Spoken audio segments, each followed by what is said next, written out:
Yeah, we're discussing the halachot of tahina, grinding. Halakha says, "Mutar lefarer lechem b'Shabbat go miknei tarnigolim she'en tahina hal tahina."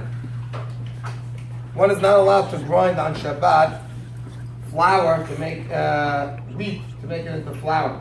However, if a person has bread and he wants to take the bread and break it up with his hand to make it into little pieces, either to put in front of the animals, sometimes they want to put by the fish, want to take a piece of bread, put the whole piece of bread, it doesn't go, you want to break it up and throw it for the fish, or for the animals, or for people. All this is mutar. Why?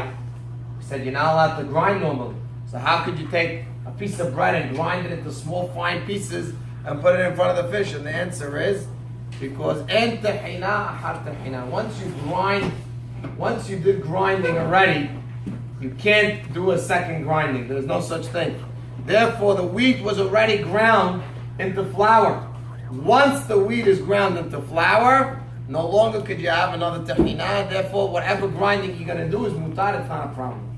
Again, this is all assuming you're doing it by hand. Of course, if you're going to use a machine, that would be asur. But this is using your hand. By hand, there's no problem. En tahina, har tahina, and one would be allowed to do that.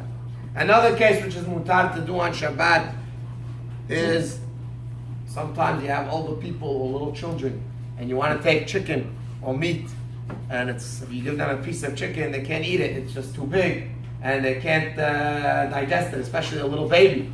So you want to take the chicken and mash it into small little tiny pieces. This way you can give it to the baby. Or an older person who has a very hard time, he'll choke on the food. You want to make the pieces very, very small in order that they should be able to eat it. Again, no problem. Why not? Why am I allowed to grind meat? Why am I allowed to grind chicken? We said you're not allowed to grind tahina asur on Shabbat. And the answer is, Rabotai, because it's not gidulei karka. The isur of grinding is only things that grow from the ground. It was isur on wheat.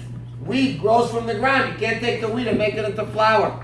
You can't take vegetables which grow from the ground and make it into ground vegetables.